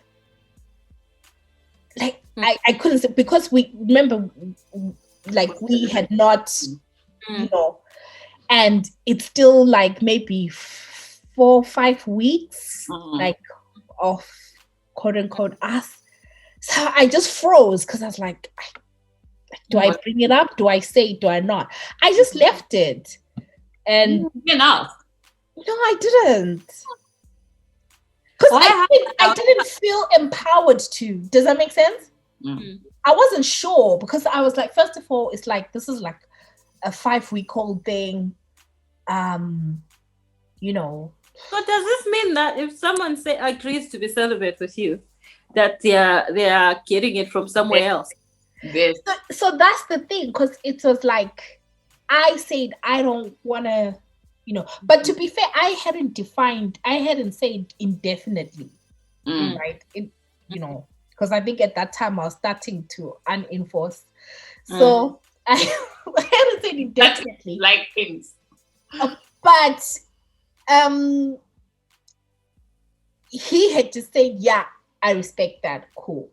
But he hadn't then said, yeah, me too, I will also. And I guess now that's where the conversations of, I hate this new world, where you now have to ask, are we exclusive? And all that. Because he could have very easily said, if you had confronted him, he could have said, we haven't said that we're exclusive. I respect your decision to be celibate, but I need to get me some WAP. So. Yeah. Yeah. Tough. Mm. It is So tough. that's another thing now.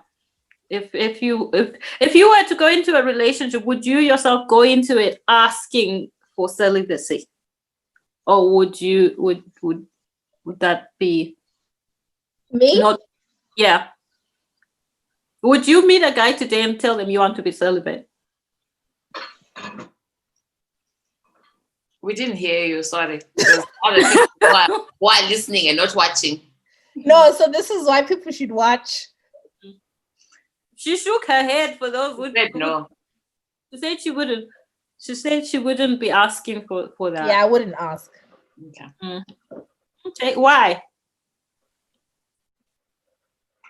She likes the ting. The what? You like the ting. I just think Do you feel I want to. I don't know. I'm not. Is there an age where you're too old to be asking for celibacy? You what? Is there an age where you're too old to be asking people to be celibate? So that's another thing. I just assumed the person was like, at your age, are you sure? Okay. Do you get to a point where you're too old to ask for celibacy? Is that a thing? I don't think so. Because it's a personal decision. Yeah.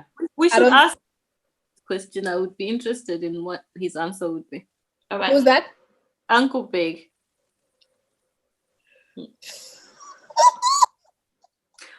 Uncle Beg should be asked this question to see Zututin over Uncle Beg, because Uncle Beg has the most interesting perspectives. Remember the thing with the person who told Loka City God is what? What was it? I can't remember the exact line.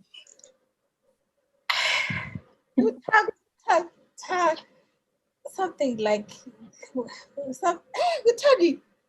the best is coming, Jaja. Good. I think we could talk with expiry. No, you know what he said. You know what he said, Con? What you could whatever why buluza someone or something. But then they were like, but you said I think you told me this. Putting up the show. Local City, the best is coming. The best is yet to come. No, but she's right. Yeah, no, it's tricky. It's tricky. No, I think people should just do whatever they fancy, man. There's absolutely nothing wrong with having your personal standards and you not wanting to like compromise and end up with something that you don't want. But then there's this thing where people get to a point where they like, for me, when people find out that I'm single, for some reason, the first thing they go to is you're too picky. Like I don't know why that is the first thing they would think. Because I think they probably can't believe. No, they just automatically assume I'm just out here just refusing to talk to people. Yeah. Which is but I think that's the thing. That's why it's like I think there's no like you know, there's no like right or wrong anything. And I think there's a lot of assumption about people's journeys and how they've got to where they are. And I also think that's why I think it's really important. That's what I really love about the younger people, like this generation, is that you can tell that they're not, I don't know, I think they have a certain freedom that I really admire, like just about how even they look at relationships, just how they carry themselves, even like I think their expectations and everything, they just have like a certain standard, which is so different. So yeah, I just think that's totally. Yeah.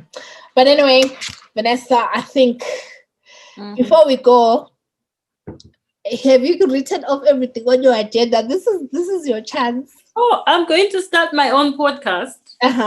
So I'm announcing today that I'm starting my own podcast, but my podcast is for slandering Xoli and not like all the stuff, like the stories they start and don't finish, like the real version of events. You can just come to my podcast. I will tell you the real.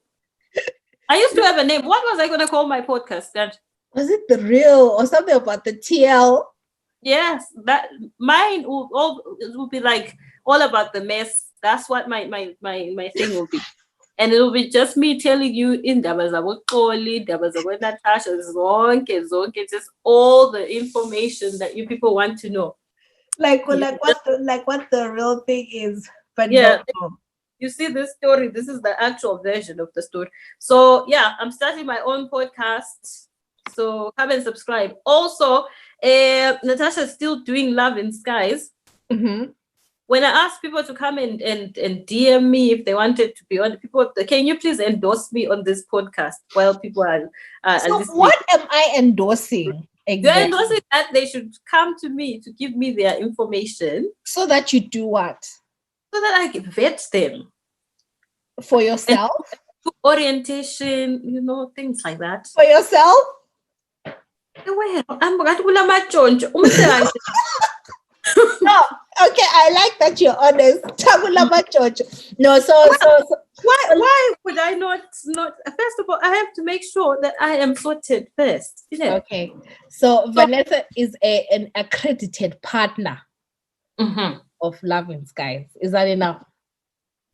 Tell them to DM me, Pin. Okay, where should they DM you? Tell us your handle. What is my handle? What is it? @Regalness.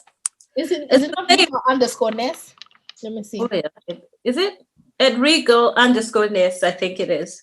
And it's the same for Twitter. It's the same for Instagrams. Yes. Instagrams. But you don't accept anyone on Instagram. Don't start. I do accept. I will be accepting people from now on. Okay. All right. Okay. No, thank you, V. Thank you so much for joining. Next time, you are welcome.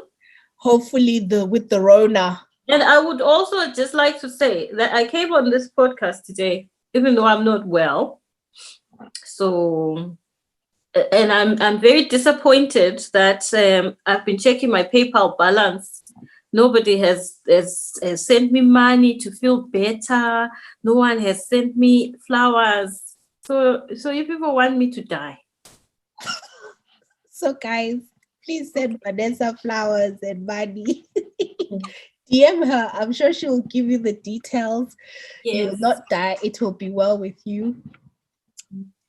By his stripes, you are healed, my sister.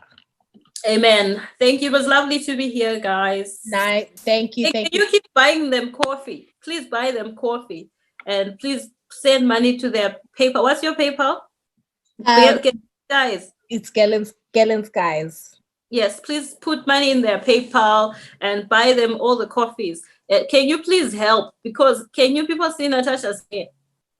So can you put money so that Natasha can get her hair done? Because this is not fair, guys. All this that Natasha is putting out for you people, and then you people don't even want to make sure she's taken care of. But can you see the difference from the picture I sent you, Emily? Not really. So please help my friend, please. I beg. Can you, Natasha? What is happening, really? Sis, I don't have money.